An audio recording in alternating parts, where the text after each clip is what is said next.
de Juan tiene esos propósitos, mostrarnos que Dios es luz, que Dios es justicia y que Dios es amor. En medio de una iglesia que enfrentaba problemas, y el problema principal que tenía es que había un grupo de pseudo hermanos, que no eran hermanos, pero que se habían infiltrado en la iglesia, que se decían que eran de nosotros, pero no eran de nosotros, y que habían demeritado la obra de Cristo, de tal manera que ahora estaban en contra de Cristo, y por eso se les llama los anticristos, porque son aquellos que están en contra de Cristo. Su argumento principal es que la carne es mala y el espíritu es bueno, y si Jesús anduvo aquí en carne, no pudo haber sido bueno entonces, porque la carne para ellos es mala. Por eso es que ellos negaban a Cristo como el Hijo de Dios y como el Salvador de la humanidad. Estas personas. Y si nosotros hoy en estos tiempos estuviera Jesús, no solo enfrentaría las acusaciones de usurpar un lugar que no es el suyo, que decían los sacerdotes, tú siendo hombre dices que eres hijo de Dios. No solo enfrentaría las acusaciones de blasfemar en contra de la ley y del templo. Hoy habría también acusaciones en contra de él, diciendo que sería una persona intolerante, irrespetuoso de los derechos de la gente.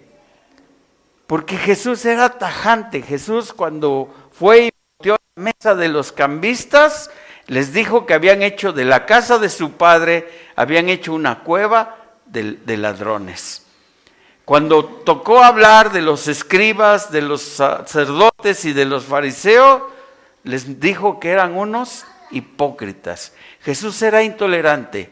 Jesús no era tolerante al pecado ni a las mafias que tenían los religiosos de aquel tiempo y que todavía tienen los de este tiempo, ¿va? También. Entonces Jesús era intolerante y Jesús se enfrentaría a ese caso, pero Jesús siempre ha sido tajante. Para Jesús solamente hay dos tipos de personas: el que está vivo, que ha sido vivificado por el Espíritu por creer en Él, y el que está muerto. Solamente hay dos tipos. En todo hay clasificaciones: el rico, el pobre, el niño, el anciano, el blanco y el moreno, y en todo hay clasificaciones, pero Jesús solamente tiene dos: el que está vivo espiritualmente por haber creído en Él, y los muertos espirituales, como dice Efesios, que están muertos en delitos y pecados. Y así de tajante es el apóstol Pablo. Sí es tajante en el versículo 10, dice que en esto se manifiestan los que son hijos de Dios por guardarse, y los que son hijos del diablo. Todos aquellos que no hacen justicia y que no aman a sus hermanos no son de Dios. Como Jesús era tajante, su discípulo aprendió muy bien de él, el apóstol Juan. También se volvió tajante y dijo: solo hay de dos sopas: o eres hijo de Dios o eres hijo del diablo. Tajante. Y dice en el versículo 11: porque este es el mensaje que habéis oído desde el principio. ¿Cuál principio? Si nosotros vamos a Levítico 19, 18, encontramos el primer mandamiento en donde le dice que no aborrezcas, no te vengarás ni guardarás rencor a los hijos de tu pueblo, sino que amarás a tu prójimo como a ti mismo. Primera vez que hay una mención de amar al prójimo. Cuando tú vas a Deuteronomio 6, la Escritura te dice que honrarás al Señor tu Dios. Y te dice la Escritura: amarás al Señor tu Dios de todo tu corazón, de todas tus fuerzas, con toda tu alma. Deuteronomio 6:4 dice la Escritura, en algo que le llaman el gran mandamiento: oye Israel, Jehová nuestro Dios, Jehová uno es, Y amarás a Jehová tu Dios con todo tu corazón y de toda tu alma y con todas tus fuerzas. Y estas palabras que yo te mando hoy estarán sobre tu corazón. Y ojo, los que somos papás, los que son abuelitos, los que son tíos, y las repetirás a tus hijos y hablarás de ella estando en tu casa y andando por el camino y al acostarte y cuando te levantes. Y las atarás como una señal en tus manos y estarán en los frontales entre tus ojos y las escribirás en los postes de tu casa y en tus puertas. Hay algunos judíos de los ortodoxos que hoy los ves en la calle y traen aquí colgando unas estampitas y son estos versículos. Ahí los traen colgando, los versículos del Antiguo Testamento, porque dice aquí que los atarás como una señal en tus manos y estarán en tus frontales. Y ellos los traen todavía, de los judíos ortodoxos. Y solo que ellos guardan ahora la ley y no viven bajo la gracia como nosotros. Vivimos en la gracia por Cristo Jesús. También en los 10 mandamientos, ahí nos fue dado ese mandamiento de amarnos los unos a los otros. Porque los primeros 4 mandamientos corresponden a Dios. Amar a Dios sobre todas las cosas, no hacer imágenes. Y los restantes 6 mandamientos corresponden a los hermanos, al prójimo. Y es ahí donde la Escritura nos dice, este es el mandamiento en la tercera de Juan, capítulo 3, verso 11, primera de Juan 3, 11, lo que estamos leyendo. Este es el mensaje que habéis oído desde el principio, que nos amemos unos a otros. Hermanos, Jesús en Juan 13:34 dijo, un mandamiento nuevo os doy, que os amemos, que os améis los unos a los otros, y se puso él como ejemplo, diciendo, como yo os he amado. Amén. Este es el mensaje que hemos oído desde el principio. Todos sabemos que debemos amar a nuestros hermanos. Y dice aquí en el versículo 12, no seamos como Caín. Caín aquí es el modelo de pecado. Aquel que aborreció a su hermano simplemente porque trajo una ofrenda diferente a la de él. Mientras que Caín trajo ofrendas de los frutos del campo, Abel trajo una ofrenda que implicaba un sacrificio, siendo una figura de cómo Dios iba a reconciliar al mundo a través de un sacrificio perfecto, a través de su Hijo. Y es por eso que dice en Génesis 4, que a Dios le agradó el sacrificio, la ofrenda de Abel.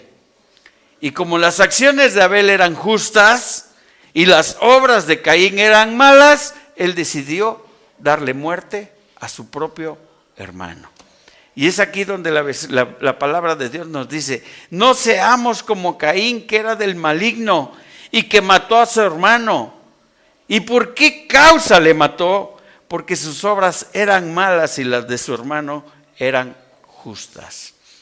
Es decir, que él se había justificado delante de Dios. Pregunto ahora, ¿nosotros estamos justificados delante de Dios?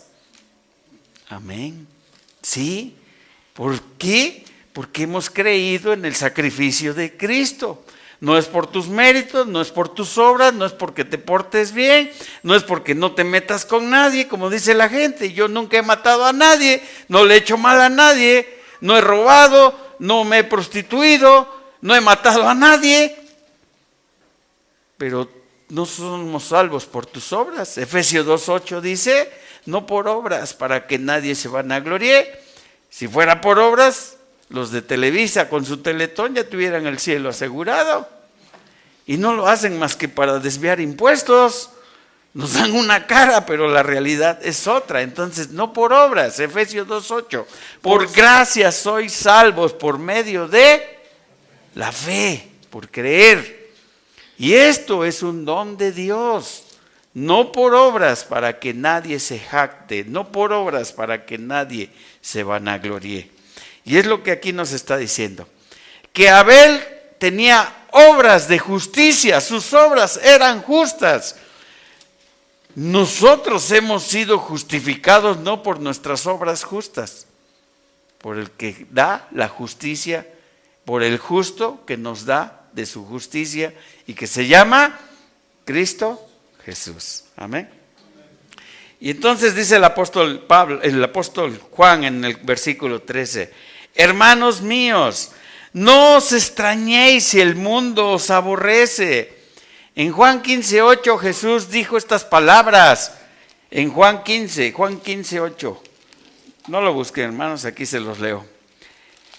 En Juan 15:8 dijo Jesús, si el mundo os aborrece, 15:18, si el mundo os aborrece, sabéis que a mí me ha aborrecido antes que a vosotros. A él lo aborrecieron. De tal modo que cuando estuvo ante Pilato le dijo, ¿por qué obras me juzgáis? ¿Por cuáles de mis obras me juzgáis? ¿Por sanar a los enfermos? ¿Por devolverle la vista a los ciegos? ¿Por darle de comer un día a 30,000 personas? ¿Por sanar a una mujer que 12 años había padecido de flujo? ¿Por sanar al cojo? ¿Por hacer danzar al cojo? ¿Por devolverle la vista al ciego? Por eso dijo Jesús, ¿por cuál de estas obras a mí me entregáis? ¿Por cuál? Y es lo que aquí nos está diciendo, ¿no? Hermanos míos, no os extrañéis si el mundo os aborrece. Y siempre el aborrecimiento viene primeramente por la casa. Me acuerdo de mi hermano, un día le dijeron, dejas de ser mi hijo si te casas con esa evangélica. Así le dijeron a mi hermano. Y dijo mi hermano, pues yo me voy. Y se casó. Y el evangelio entró en la casa por parte de mi hermano la primera vez. Que tuvo el valor para decir, pues yo me caso, mamá. Porque mi mamá le dijo, dejas de ser mi hijo. Así. Y dice, no os extrañéis si el mundo os aborrece. Si en tu trabajo te dicen que eres hipócrita, si en tu casa te dicen que ya ni pisas el suelo, que ya de tan santo que eres, no os extrañéis. Si se burlan en tu escuela y te dicen que eres mocho o que eres colorado, no os extrañéis si el mundo os aborrece, no os extrañéis. El mundo puede hablar, en 100 años no hay nadie de esos. Y nosotros estamos en la gloria de Dios. No os extrañéis si el mundo os aborrece, si a mí me aborrecieron, a ustedes también los van a aborrecer. Es lo que dijo Jesús. Verso 14.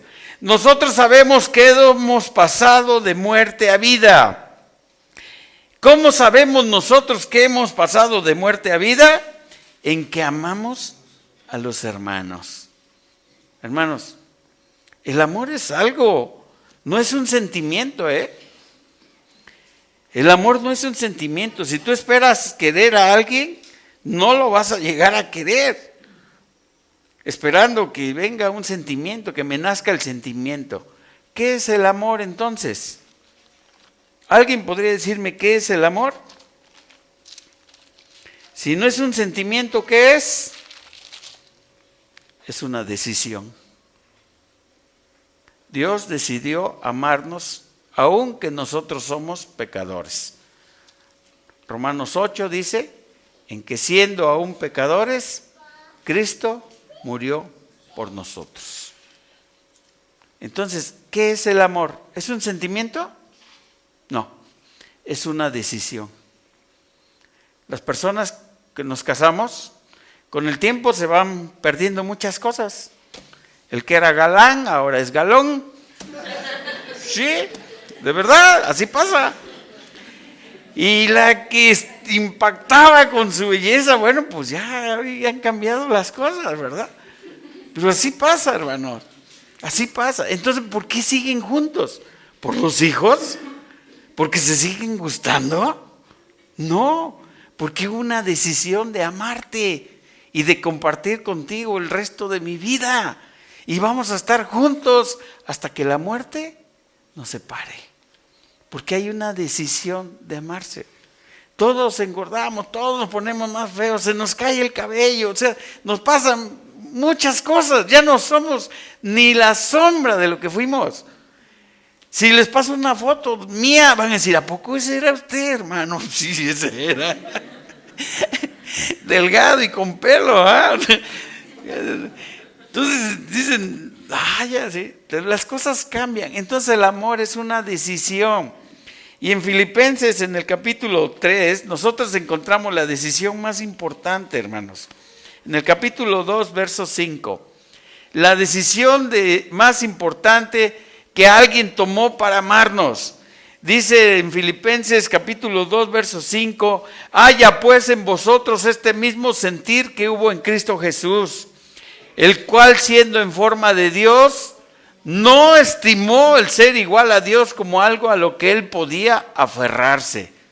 Él podía haber dicho, yo estoy bien aquí en mi trono celestial.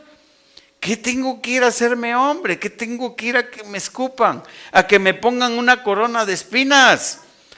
¿A que me maltraten? ¿Saben qué le dijeron los fariseos, los judíos a Jesús? Nosotros no somos hijos de fornicación. Porque sabían que su madre había salido embarazada, su madre terrenal. Y así le dijeron, nosotros no somos hijos de fornicación. Nosotros un padre tenemos y se llama Abraham. Eso es gravísimo. ¿Te imaginas que hoy a un niño, a un joven le digan, pues tú no tienes papá, tú eres hijo de fornicación? Lo hieres en sus sentimientos. No tenían medida estos hombres. Y le dijeron a Jesús, nosotros no somos hijos de fornicación. ¿Qué tenían que venir Jesús a padecer los insultos de la gente? ¿Qué tenía que venir a ser golpeado, lacerado? A recibir 40 azotes menos uno, como dice la Escritura. ¿Qué tenía que venir que cuando tuvo sed, en lugar de acercarle una esponja con agua, se la acercaron con vinagre y con hiel? Lo hizo por amor a nosotros. Lo hizo porque Él nos ha amado desde antes de la fundación del mundo. Y como dice este pasaje en Filipenses capítulo 2, el cual siendo en forma de Dios no estimó el ser igual a Dios como algo a lo que Él podía aferrarse, sino que se despojó a sí mismo. Toda esa santidad, todo su poder, la santidad no, porque nunca dejó de ser Dios. Pero todo ese poder que Él tenía para con un soplido o con un dedo calmar la tempestad, calmar a todos esos que lo enjuiciaban, se lo reservó. Lo reservó. Porque dice que se despojó a sí mismo, tomando forma de siervos, hecho semejante a los hombres. Lucas, en el capítulo 2, dice que cuando Jesús nació, fue envuelto en pañales. En pañales. Su humanidad de Jesús expuesta a favor de nosotros. Y dice el verso 8, y estando en la condición de hombre, se humilló a sí mismo, haciéndose obediente hasta la muerte y muerte de cruz. Se humilló, hermanos, porque hubo un momento en el Getsemaní que Él dijo, Padre, pasa de mí esta copa, si quieres, pasa de mí esta copa. Después recompuso y dijo, no se haga mi voluntad, sino la tuya. ¿Sí? Se hizo obediente hasta la muerte y muerte de cruz. Y es lo que dice aquí. Nosotros sabemos que hemos pasado de muerte a vida. ¿Cómo lo sabemos? Cuando sabemos que amamos a los hermanos. El que no ama a su hermano permanece en muerte. Hermanos, es muy fácil decir, voy a orar por ti. Es muy fácil decir, que Dios te bendiga. Es muy fácil decir, hermano, ¿cómo estás? Buenos días. Pero manifestar que somos hermanos es algo que nos compromete mucho. Y voy a poner 3 ejemplos. Los hermanos de Cuba nos visitaban hace unos 5 o 8 años, nos visitaban a nosotros. Cada año venían. Y nos mostraban, y nos ilustraron completamente de cómo se vive en Cuba. Y allá nadie tiene una casa, las casas son propiedad del gobierno y te la presta. Y nadie tiene un trabajo, es un oficio o un negocio, mejor dicho. Los negocios son del gobierno y tú eres empleado del gobierno. Pero allá, la gente, cuando se enferma, cuando saben que hay alguien enfermo, alguien saca una calabaza por allá, porque no hay calabazas, No hay frutas, no hay verduras, no hay leche, no hay refrescos. No hay nada, hermanos. Un paquete de galletas lo tienen bajo llave en la tienda del pueblo. 1 litro de leche vale ahora 1,200 pesos y la gente gana 30,000 pesos al mes. O sea, gana 1,000 pesos diarios. Y para comprar 1 litro de leche necesita poco más de un día de trabajo para 1 litro de leche. O sea, la situación es muy difícil. Así que cuando alguien se enferma, alguien lleva una patita de pollo, alguien lleva una calabacita, alguien lleva un jitomate y le hacen un caldito. Alguien por ahí sacó un huevito y se lo llevó. Un huevo ahorita vale 365 pesos. Con lo que ganas en un día, te tienes para comprarte 3 huevos. Hermanos, cuando alguien se enferma, la gente va y le lleva algo. Una patita de pollo, un higadito, una molleja, algo le lleva. Y la gente, así viven en Cuba. Recuerdo que yo le compraba y le daba una camisa al pastor. Y me dice, hermano, usted ha bendecido ahora a 5 hombres de Cuba. Si no nomás le di una camisa, no le di 5. Es que yo llego y cuelgo mi camisa nueva, bajo una que esté nueva, también en buenas condiciones, y se la doy a otro hermano. Y a ese que se la doy, descuelga una de su closet, de su ropero, y se la da a otro hermano. Y así se va la cadenita. Y cuando menos 5 personas, cuando menos 5 o 6 personas son bendecidas porque alguien me dio a mí una camisa. Así, hermanos. Alguien da una camisa y le recortan las mangas y se las ponen a otra camisa, porque así vive la gente allá. Así vive. Pero tienen amor entre ellos. Algo que los cubanos traen, así como nosotros traemos unas llaves, ¿no? Las llaves de la casa. Así los cubanos traen una bolsa que se llama java. Cuando tú vas por algún lugar y encuentras una naranja, no te la comes. No es como aquí que te la comes, tiras el hueso. La echas en tu java, en tu bolsa. Y cuando llegas a tu casa, la parten y a cada uno de los miembros de la familia les toca un gajo de esa naranja. Verdaderamente, hermanos, así viven en Cuba, así viven. No hay gasolinas, no hay medicinas, no hay transporte público, todo está controlado. Y ahora ellos recientemente nos hablaron, hace 15 días, están en una situación desesperante. No hay economía, no la hay. Cuando alguien se come algo que pescó en el mar, tiene que hacer un hoyo, escarbar y enterrar las espinas, enterrar los huesos de lo que se comió, porque todo lo que hay en el mar le pertenece al gobierno. Y si a ti te ven pescando, estás robándole al gobierno. Tú tienes que pescar con tu permiso e ir y darlo al Estado, y el Estado lo va a distribuir. Así viven ahí. Pero esto es el amor que está demandando aquí, que tengamos amor los unos por los otros. Ya lo sabemos desde el principio, nos fue dicho, amaos los unos a los otros, y Jesús vino y lo confirmó, como yo os he amado.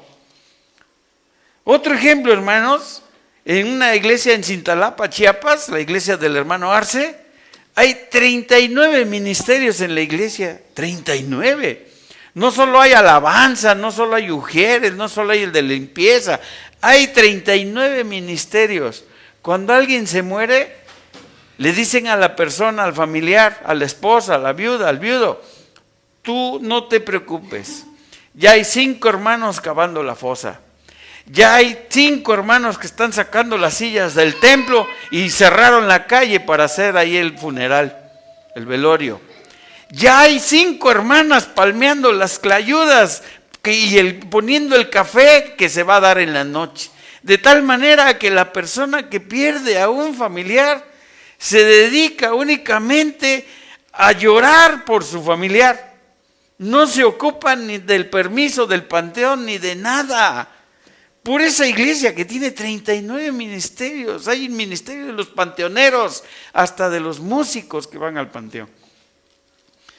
O sea, es sorprendente el amor que hay entre hermanos. Y no se diga de los hermanos que nos visitan de Estados Unidos. Todos los médicos que vienen y que pensamos, pues vienen aquí a pasear. No, hermanos, vienen a trabajar. Vienen pagando sus pasajes, juntan dinero para pagar sus comidas y su hospedaje, juntan dinero para las medicinas que van a traer y todavía nos traen regalitos. En esto se es manifiesto el amor de los hermanos. De verdad, y vienen dando su profesión, vienen dando su don que Dios les ha dado al servicio de los hermanos, porque a nadie le han pedido un peso, ni una gallina, ni nada nos han pedido. ¿Sí? Entonces, hermanos, es lo que aquí la Escritura dice: el que no ama a su hermano permanece en muerte. Y esta reflexión la hace porque en la iglesia había muchos que se habían infiltrado, que se decían hermanos, pero que eran anticristo. Y esto Jesús lo había advertido, porque Jesús dijo que el trigo y la cizaña iban a crecer juntos, juntos. Y uno de los discípulos dijo, ¿arrancamos la cizaña? No, porque si arrancas la cizaña puedes arrancar también el trigo. Espérate a que crezcan. Y en el tiempo de la cosecha, el que tiene fruto lo va a dar. Y es el tiempo, hermanos. Es el tiempo en el que nosotros podemos dar fruto. Jesús dijo en el Evangelio de San Juan, en esto conocerán que sois mis discípulos, cuando os amemos los unos a los otros. ¿Sí? La gente no va a creer por lo que oye, no solo por lo que oye, va a creer también por lo que ve, por lo que ve. Como decía en Santiago, no cierres tu mano ante la necesidad de los hermanos, ante la necesidad ajena. Dice el verso 6, el versículo 6, que de acuerdo a la óptica de Dios, bueno, el verso 15, perdón, todo aquel que aborrece a su hermano es homicida, y sabéis que ningún homicida tiene vida eterna permanente en él. Hermanos, la óptica de Dios es una óptica diferente a la nuestra. Si alguien pasa y le dice un piropo a una mujer, ¿eso es un delito? No, nadie va a la cárcel por decirle a una mujer algún piropo. Para Jesús sí. Jesús dice que si ya la miraste y ya la codiciaste, ya fornicaste con ella. Ya fornicaste en tu mente, ya fornicaste en tu corazón. Es una óptica diferente. Hace años hubo una persona que me compartía el Evangelio, se llama Rafael Marcial. Y este hombre cuando me vio le dio mucho gusto y me empezó a compartir el Evangelio y le dije, pues es que tienes una Biblia arreglada, una Biblia que trae aquí las anotaciones y ya. Y arrancó la hoja de su Biblia y me la dio. Y me dijo, chécalo en tu Biblia que tienes en tu casa. Arrancó la hoja. Y todos los versículos que me fue diciendo, fue arrancando la hoja de su Biblia. Me habló de Juan 3:16. Me habló de Efesios 2:8. por gracia sois salvos. Me habló de Apocalipsis en la condenación para los injustos y la gloria para los justos. Y en cada que me compartía, arrancaba la hoja y me la daba. Ese hombre cambiaba Biblias, que era un evangelista, las desechaba. Y a veces así me pasa, no encuentro los versículos, hermano. También ya le arranco las hojas. De acuerdo a la óptica de Dios, dice en el capítulo 5 de Mateo, en el verso 22, dice: pero yo os digo que cualquiera que se enoje contra su hermano será culpable de juicio, y cualquiera que diga necio a su hermano será culpable ante el concilio, y cualquiera que le diga fatuo quedará expuesto al infierno de fuego. Hermanos, tan solo porque le digas necio, fatuo, o tan solo porque te enojes contra tu hermano, serás culpable de juicio. Eso dice la Escritura.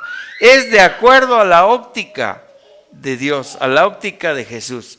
En lo que hay cosas que para nosotros no son pecado, para Dios sí son pecado. Y acuérdense que pecado es todo aquello que de dicho, de hecho, de pensamiento, de omisión, ofende a Dios.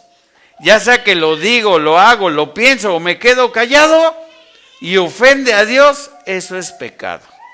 Eso es pecado, hermanos. Así que una omisión, omitir lo que sabemos acerca de Jesús, que nos dice que cualquiera que se enoje contra su hermano, cualquiera que le diga necio a su hermano, o cualquiera que le diga fatuo, quedarán expuestos a la condenación. Y es lo que nos dice aquí en el versículo 15. Todo aquel que aborrece a su hermano es homicida, de acuerdo a la óptica de Dios. Y sabéis que ningún homicida tiene vida eterna. Y nos remarca: en esto hemos conocido el amor, en que Él puso su vida por nosotros. Y nos da un mandamiento: también nosotros debemos poner nuestras vidas por los hermanos. Hermano, que nuestro amor sea genuino, que nuestro amor sea sincero. No solo un Dios te bendiga. Si hay necesidad, hermano, a nadie le sobra, pero a nadie le va a hacer falta algo que le puedas dar. Algo, porque hay necesidad. Necesitamos vernos como una iglesia. Y yo doy gracias a Dios. Doy gracias a Dios porque ya hay aquí quienes se han casado y quienes están pensando ya en casarse, que es poner las condiciones legales ante su familia. Doy gracias a Dios porque hay quienes han decidido ya obedecer en el mandamiento del bautismo hace un año y este año. Doy gracias a Dios porque cada vez los veo participar más en la mesa del Señor. Yo doy gracias a Dios porque hay hermanos que ahora están guardándose en santidad, están cuidando su santidad. A esto fuimos llamados. Somos la iglesia del Señor, somos los hijos de Dios y hemos sido llamados, como lo explicaba Kevin hace 8 días, a ser el reflejo de Cristo, porque somos hijos de Dios y en lo cual debemos ser guardados en toda pureza. Todo lo que ves, todo lo que oyes, todo lo que tocas debe honrar a Dios primeramente. Así que esto es lo que nos dice aquí la Escritura. Debemos poner nuestras vidas por los hermanos. Y aquel que tiene bienes en este mundo y ve a su hermano tener necesidad y cierra contra él su corazón, nos hace una pregunta: ¿cómo va a morar el amor de Dios en ese corazón? No amemos de palabra ni de lengua, amemos de hecho y en verdad.